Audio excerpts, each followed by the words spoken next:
ನಾವು ಮಾತನಾಡೋಣ. ನಮ್ಮ ಜೊತೆಗೆ ಅತಿಥಿಗಳಿದ್ದಾರೆ. ಮೊದಲನೇದಾಗಿ ಮೊಬೈಲ್ ಬಿಡಿಸೋ ಅಭಿಯಾನವನ್ನ ಶುರು ಮಾಡಿದವರು ಶಿಕ್ಷಕರು ಚಿಕ್ಕವೀರಯ್ಯ ಅವರು ಇದ್ದಾರೆ. ಚಿಕ್ಕವೀರಯ್ಯ ಅವರು ನಮಸ್ತೆ, ಕಾರ್ಯಕ್ರಮಕ್ಕೆ ಸ್ವಾಗತ. ನಮಸ್ತೆ ಸರ್. ಇದರ ಜೊತೆಗೆ ಪೋಷಕರು ಚಿದಾನಂದ್ ಅವರು ಇದ್ದಾರೆ. ಚಿದಾನಂದ್ ಅವರೇ ನಮಸ್ತೆ, ಕಾರ್ಯಕ್ರಮಕ್ಕೆ ಸ್ವಾಗತ. ನಾನು ಚಿಕ್ಕವೀರಯ್ಯ ನಿಮ್ಮಿಂದ ಶುರು ಮಾಡ್ತೀನಿ. ಯಾಕೆ ಮೊಬೈಲ್ ಬಳಕೆಗೆ ಕಡಿವಾಣ ಹಾಕಬೇಕು ಅಂತ ಹೇಳ್ತೀರಿ ತಾವು? ಏನು ಸಮಸ್ಯೆ ಆಗ್ತಿದೆ ಮಕ್ಕಳಲ್ಲಿ? ಸರ್, ಮೊದಲನೇದಾಗಿ ನಾನು ಭಾಳ ಅಭಿಮಾನದಿಂದ ಇದೊಂದು ವಿದ್ಯಾರ್ಥಿಗಳ ಕಾಳಜಿಯ ದೃಷ್ಟಿಯಿಂದ ಈ ವಿಶೇಷ ಚರ್ಚೆಗೆ ನಮ್ಮನ್ನು ಕರೆದಿದ್ದಕ್ಕಾಗಿ ನಾನು ಸುವರ್ಣ ವಾಹಿನಿಗೆ ಅನಂತ ಕೃತಜ್ಞತೆಗಳನ್ನು ಸಲ್ಲಿಸ್ತೀನಿ ಸರ್. ಇದ್ರ ಜೊತೆಗೆ ಇವತ್ತು ಭಾಳ ಮುಖ್ಯವಾಗಿ ಗಮನಿಸಬೇಕಾಗಿರೋದೇನೆಂದರೆ, ಇಡೀ ದೇಶದಲ್ಲೇ ಇಷ್ಟು ಪರಿಣಾಮಕಾರಿಯಾಗಿ ಮೊಬೈಲನ್ನು ಬ್ಯಾನ್ ಮಾಡಬೇಕು, ಹಾಗೆ ಪುಸ್ತಕದ ಅಭಿರುಚಿನ ಹೆಚ್ಚಿಸಬೇಕು ಅಂತೇಳಿ ನಾಡಿನ ಮುಖ್ಯಮಂತ್ರಿಗಳಾಗಿರ್ತಕ್ಕಂಥ ಸನ್ಮಾನ್ಯ ಸಿದ್ದರಾಮಯ್ಯನವರು ಈಗಾಗಲೇ ಜನವರಿ 28ನೇ ತಾರೀಕು, ಕಳೆದ 28/1/2026 ಇದು ಕುರಿತಾಗಿ ಒಂದು ಆದೇಶವನ್ನು ಕೂಡ ಹೊರಡಿಸಿದ್ದಾರೆ. ಅದಕ್ಕೂ ಕೂಡ ನಾನು ಕೃತಜ್ಞತೆಗಳನ್ನು ಸಲ್ಲಿಸ್ತೀನಿ ಸರ್.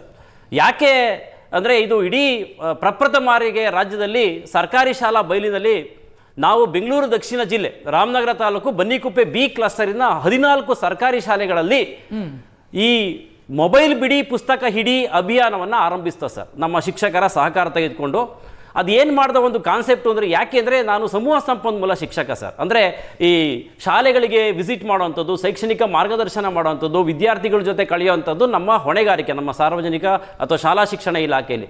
ಈ ಸಂದರ್ಭದಲ್ಲಿ ನನಗೆ ಪೋಷಕರು ಸಾಕಷ್ಟು ಫೀಡ್ಬ್ಯಾಕ್ ಕೊಟ್ಟಿದ್ದರು. ನಮ್ಮ ಮಕ್ಕಳು ಊಟ ಮಾಡೋಕ್ಕೆ ಮೊಬೈಲ್ ಕೇಳ್ತಾರೆ, ನಿದ್ದೆ ಮಾಡೋಕ್ಕೆ ಮೊಬೈಲ್ ಕೇಳ್ತಾರೆ, ವಾಶ್ರೂಮ್ಗೆ ಮೊಬೈಲ್ ತಗೊಂಡು ಹೋಗ್ತಾರೆ ಅನ್ನುವಂಥ ಸೂಕ್ಷ್ಮತೆಗಳನ್ನ ಕೂಡ ಹೇಳಿದ್ರು. ಸೊ ಇದೆಲ್ಲ ಆದಮೇಲೆ ಏನಿಸ್ತು ನನಗೆ ಅಂದರೆ, ಓಹೋ, ಹಿಂದೆ ನಮ್ಮ ತಾಯಂದ್ರೆಲ್ಲ ನಮಗೆ ಚಂದಮಾಮನ್ನು ತೋರಿಸಿ ಊಟ ಕೊಡ್ತಾಯಿದ್ರು. ಇವತ್ತು ದುರ್ದೈವ ಸಂಗತಿ ಅಂದರೆ ಮೊಬೈಲ್ ಕೊಟ್ಟು ಊಟ ಮಾಡಿಸ್ಬೇಕಲ್ಲ ಅನ್ನೋದು ಒಂದು ದುರ್ದೈವ ಸರ್. ಭಾಳ ಒಳ್ಳೆ ಪ್ರಶ್ನೆನ ಕೇಳಿದ್ರ. ವಿದ್ಯಾರ್ಥಿಗಳ ಕೈಯಲ್ಲಿ ಮೊಬೈಲ್ ಇರೋದು, ವಿದ್ಯಾರ್ಥಿಗಳ ಕೈಯಲ್ಲಿ ಪುಸ್ತಕ ಇಲ್ಲದೇ ಇರೋದು, ಎರಡೂ ಕೂಡ ಅತ್ಯಂತ ದುರ್ದೈವದ ಸಂಗತಿ ಸರ್. ಸೊ ಹಾಗಾಗಿ ನಾನೇನು ಮಾಡಿದೆ, ಹೇಗಾದರೂ ಮಾಡಿ ಇದರಿಂದ ಅಡಿಕ್ಷನ್ದ ಹೊರಗಡೆ ತರಬೇಕು ಅಂತೇಳಿ ನಮ್ಮ ಶಾಲಾ ಶಿಕ್ಷಣ ಇಲಾಖೆಯಲ್ಲಿ ಒಂದು ಕಲಿಕಾ ಹಬ್ಬ ಅಂತ ಮಾಡಿದ್ರು ಸರ್. ಆ ಕಲಿಕಾ ಹಬ್ಬದ ಸಂದರ್ಭದಲ್ಲಿ ನಾನು ನಮ್ಮ ಶಿಕ್ಷಕರ ಜೊತೆಲ್ಲ ಡಿಸ್ಕಷನ್ ಮಾಡಿದೆ. ಅವತ್ತು ಸುಮಾರು 150-200 ಜನ ಪೋಷಕರು ಬರ್ತಾಯಿದ್ರು. ಒಂದು ಚಟುವಟಿಕೆ ಇತ್ತು. ಆ ಚಟುವಟಿಕೆಯಲ್ಲಿ ಏನಾದರೂ ಮಾಡಿ ನೀವೆಲ್ಲ ಫೀಡ್ಬ್ಯಾಕ್ ಕೊಡ್ತಾ ಇದ್ದೀರಾ, ಪೋಷಕರು ಫೀಡ್ಬ್ಯಾಕ್ ಕೊಡ್ತಾ ಇದ್ದಾರೆ, ಇದಕ್ಕೊಂದು ಕಡಿವಾಣ ಮಾಡಬೇಕಲ್ಲ ಅಂತೇಳಿ ನಮ್ಮ ಟೀಚರ್ಸ್ ಜೊತೆ ಎಲ್ಲ ಡಿಸ್ಕಷನ್ ಮಾಡಿ ನಾನೊಂದು ಶೀರ್ಷಿಕೆ ಕೊಟ್ಟೆ, ಮೊಬೈಲ್ ಬಿಡಿ ಪುಸ್ತಕ ಹಿಡಿ ಅಂತೇಳಿ. ನಮ್ಮ ಟೀಚರ್ ಎಲ್ಲ ಭಾಳ ಖುಷಿಯಾದರು. ಸರ್, ಖಂಡಿತ ಇದನ್ನು ಇಂಟ್ರೊಡ್ಯೂಸ್ ಮಾಡೋಣ ಅಂತೇಳಿ ಎವ್ರಿ ಸ್ಯಾಟರ್ಡೆ ಸ್ಕೂಲ್ ಅವರ್ಸ್ ಆದಮೇಲೆ, ಶಾಲಾ ಅವಧಿಗೂ ತೊಂದರೆ ಆಗದಂಗೆ ನಾವೇನು ಮಾಡಿವೋ, ಪೋಷಕರನ್ನ, ಹಿರಿಯ ವಿದ್ಯಾರ್ಥಿಗಳು, ಮಕ್ಕಳು ಅಂತ ಕೂರಿಸಿ 1 hour ಸ್ವಿಚ್ ಆಫ್ ಮಾಡಿಸಿ ಪುಸ್ತಕನ ಜೊತೆಲಿ ಓದ್ಸೋಕೆ ಆರಂಭಿಸ್ತಾ ಸರ್. ಆರಂಭದಲ್ಲಿ ನಾವು 14 ಸರ್ಕಾರಿ ಶಾಲೆಗಳಲ್ಲಿ ಮಾತ್ರ ಮಾಡ್ದೋ. ಈ ಅಭಿಯಾನ ಏನಾಯಿತು ಅಂದರೆ, ಜನಗಳ ಮನಸ್ಸಿಗೆ ತಲುಪ್ತು, ಪೋಷಕರ ಮನಸ್ಸಿಗೆ ತಲುಪ್ತು. ಇದು ಒಂದು ರೀತಿಯಲ್ಲಿ ಜಾತ್ರೆ ಆಗೋಯ್ತು ಬರ್ತಾ ಬರ್ತಾ. ಆಮೇಲೆ ಏನಾಯಿತು ಅಂದರೆ, ನಮ್ಮ ಇಲಾಖೆಗೆ ಮಾಹಿತಿ ಹೋಯಿತು.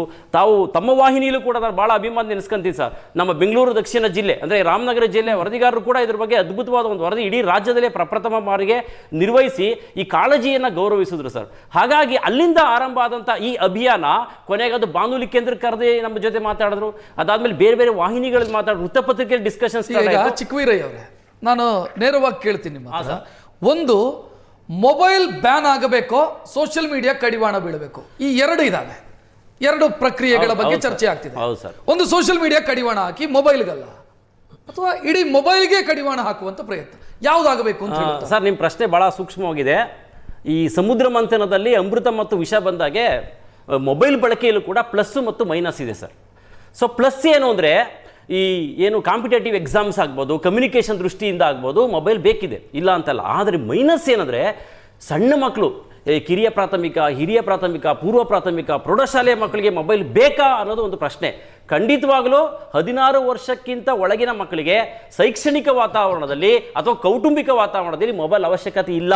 ಮೊಬೈಲ್ ಬ್ಯಾನ್ ಮಾಡಬೇಕು ಅನ್ನುವ ಸನ್ಮಾನ್ಯ ಸಿದ್ದರಾಮಯ್ಯ ಸಾಹೇಬರ ನಿರ್ಧಾರ ಇದೆಯಲ್ಲ, ಅತ್ಯಂತ ಸೂಕ್ತವಾಗಿದೆ. ನೀವು ಗಮನಿಸಿ, ನಾವು preach what you are practising ಅಂತೇಳಿ ಒಂದು ಮಾತಿದೆ ಸರ್. ಸಿದ್ದರಾಮಯ್ಯನವರು ಕೂಡ ನಾವು ಗಮನಿಸಿದ ಮುಖ್ಯಮಂತ್ರಿಗಳು ಯಾವುದೇ ವೇದಿಕೆಯಲ್ಲಿ ಅವರು ಮೊಬೈಲ್ ಇಟ್ಕೊಂಡು ಓಡಾಡಲ್ಲ ನೋಡಿ, ಅವ್ರ ಕೈಯಲ್ಲಿ ಎಲ್ಲೂ ಕಾಣಲ್ಲ. ಅದೊಂದು ಮಾದರಿ ವ್ಯಕ್ತಿತ್ವ. ಹಾಗಾಗಿ ಖಂಡಿತವಾಗ್ಲೂ 16 ವರ್ಷದ ಒಳಗಿನ ಮಕ್ಕಳಲ್ಲಿ ಮೊಬೈಲ್ ಬ್ಯಾನ್ ಮಾಡುವಂಥದ್ದು ಅತ್ಯಂತ ಸೂಕ್ತವಾದ ನಿರ್ಧಾರ ಸರ್. ಮೊಬೈಲ್ ನಾನು ಯಾಕೆ ಕೇಳಿದೆ ಅಂತಂದ್ರೆ, ಈಗ ಎಷ್ಟೋ ಮನೆಗಳಲ್ಲಿ ಕಂಪ್ಯೂಟರ್, ಲ್ಯಾಪ್ಟಾಪ್ ಇದಕ್ಕೆ ಅನುಕೂಲ ಇಲ್ಲದೆ ಇರಬಹುದು, ಮೊಬೈಲ್ ಖರೀದಿ ಮಾಡೋದಕ್ಕೆ ಅನುಕೂಲ ಇದೆ.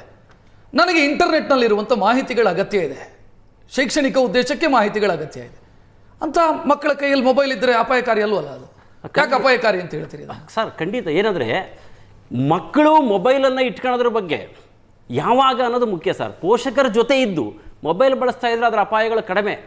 ಉದಾಹರಣೆಗೆ ಬಹಳಷ್ಟು ಗ್ರಾಮೀಣ ಪ್ರದೇಶಗಳಲ್ಲಿ ಕೂಲಿ ಕಾರ್ಮಿಕರು, ರೈತರು, ನಮ್ಮ ತಾಯಿ ಅಂದ್ರೆ ಏನ್ ಮಾಡ್ತಾರೆ ಅಂದ್ರೆ ಅವ್ರು ದುಡ್ಕೊಂಬರಕ್ಕೆ ಹೋಗಿರ್ತಾರೆ. ಏನೋ ಒಂದು ಹೋಮ್ವರ್ಕ್ ಕೊಟ್ಟಿದ್ದೀವಿ ನೋಡಿ, ಶಾಲೆಗಳಲ್ಲಿ ದಯಮಾಡಿ ಒಂದು ರಿಕ್ವೆಸ್ಟ್ ಕೈ ಮುಗಿದು ಕೇಳ್ತೀವಿ, ಸುವರ್ಣ ವಾಹಿನಿ ಮೂಲಕ ಮೊಬೈಲ್ ಮೂಲಕ ಹೋಮ್ವರ್ಕ್ ಕೊಡೋದನ್ನು ನಿಲ್ಲಿಸಬೇಕು. ದಯಮಾಡಿ ಮೊಬೈಲ್ ಮೂಲಕ ಏನು ಅಸೈನ್ಮೆಂಟ್ಗಳನ್ನ ಕೊಡೋದನ್ನು ನಿಲ್ಲಿಸಬೇಕು. ಯಾಕಂದರೆ ಮೊದಲೆಲ್ಲ ನಾವು ಅಷ್ಟೇ ಒಂದು ಡೈರಿಲಿ ಬರೆಯೋರು, ಒಂದು ಪುಸ್ತಕದಲ್ಲಿ ಬರೆಯೋರು, ಇದಕ್ಕೊಂದು ಆಲ್ಟರ್ನೇಟಿವ್ ಇದೆ ಸರ್. ಇದು ಪ್ರಶ್ನೆ ಏನಂದ್ರೆ ಮಕ್ಕಳ ಕೈಲಿ ಮೊಬೈಲ್ ಇರಬೇಕಾ ಅನ್ನೋದೇ ಪ್ರಶ್ನೆ ಸರ್.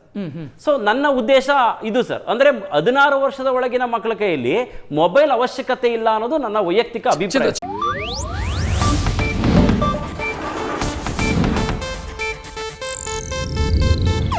ಇದು ಏಷ್ಯಾನೆಟ್ ನ್ಯೂಸ್ ನೆಟ್ವರ್ಕ್ ಪ್ರಸ್ತುತಿ.